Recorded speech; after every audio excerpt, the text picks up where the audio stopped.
برادران عزیز، حکم قهری بودن در شریعت اسلام حرام است.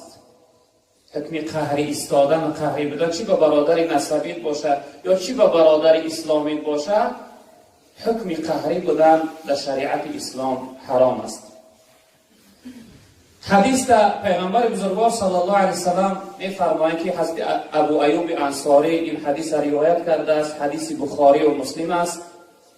پیغمبر بزرگوار فرمودند که لا یحل للمسلم ان یهجر اخاه فوق 3 لیال.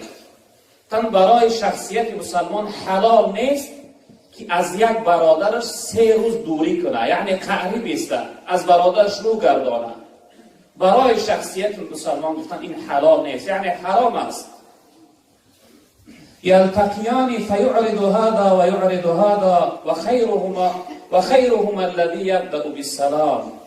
جناب پیغمبر گفتن وقتی این دو شخصیتی که به همدیگر قهری هستند به همدیگر روپرو شوند، یکی از اونها رو میگرداند دیگرش رو میگرداند، بهترین شخصیت در بین این دو نفر قهری هستند، جناب پیغمبر گفتن همون شخصیتی هستی بیاید و با سلام یعنی شروع کنه، سلام کنه به شخصیتی که قهری است. یعنی نبسته که اون دیگرش کی میآید به این آشتی میکنه و به این صحبت میکنه. جناب پیغمبر گفتن بهترین اینها همون شخصیتی هست که میآید و یکم سلام میکنه، یعنی یکم آشتی میکنه. حکم قهری بودن در شریعت اسلام حرام است برادران عزیز.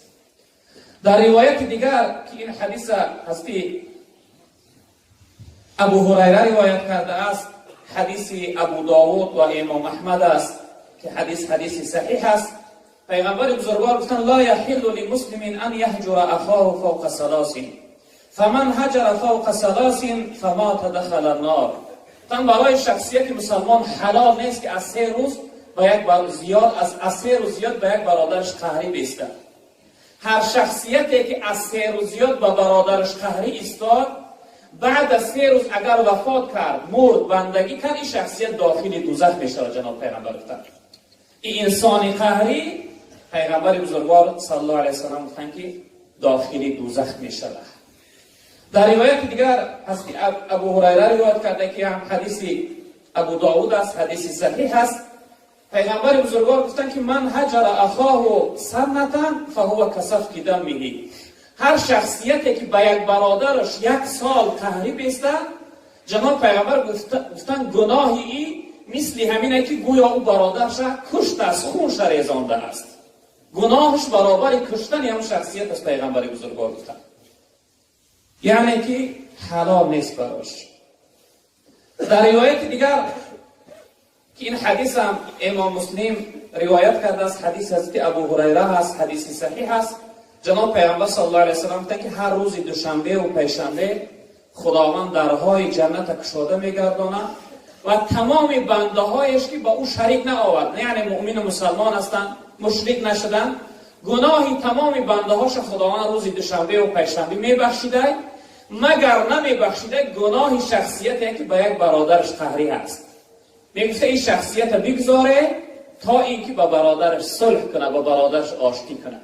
یعنی که با یک برادر مسلمان قهری ایستادن، برادران عزیز بزرگوار، این حرام است، درست نیست. ولی دوستای خدا هم حکایت میکنن، میگن در یک زمان یک زنی بود که از اهل بیت شوهرش و برادرش و پسرش چی کمبودی کردن به حکومت، بعد از اون برای اونها میگه حکم قتل برآوردن، گفتن اینها باید کشته شوند، یعنی حکم قتل دادن. این زن میگه در اون یعنی سری سود در حالت محاکمه بسیار گریه و ناله زیاد کرد. اون سودیه که حکم برار بود میگه دیلش به رحم آمد، گفت که ای زن به خاطر این گریه و نالت از این نزدیک ها یکیش خودت انتخاب کن، من آزاد میکنم، یعنی که از حکم قتل آزاد میکنم، یا برادرت یا پسرت یا شوهرت، هر کدامش که بخواهی یکی از اینها را من برای تو آزاد میکنم. این شخصیت، این زن میگه بی یگان است و بی فکر در حال گفت که من برادر من انتخاب میکنم، یعنی شوهرشم پسرشم براش عزیزه، اما گفت که من برادر من انتخاب میکنم. اون حاکم فکر کرد، حکم کننده سودیه گفت که بچی خاطر که فرزند تنه، پسر عزیز است، جگرگوشه هست، نور چشم است. برای چی فرزند انتخاب نکردی؟ برای چی شوهر انتخاب نکردی و برادر انتخاب کردی؟ این زن گفت که ای جناب قاضی، گفت من زن هستم، می توانم با شوهر کنم و فرزند بیاورم، اما فرزند پدر من دیگه یافته نمی توانم. هر چیز یافته میشه برادر، از فرزند پدر پیدا کرده نمیشه. حضرت قبلگاه ما خدا رحمت کنه یگانه یک پسر بودن، یک نفر بودن، اکا و دادر، اپا و خواهر نداشتن.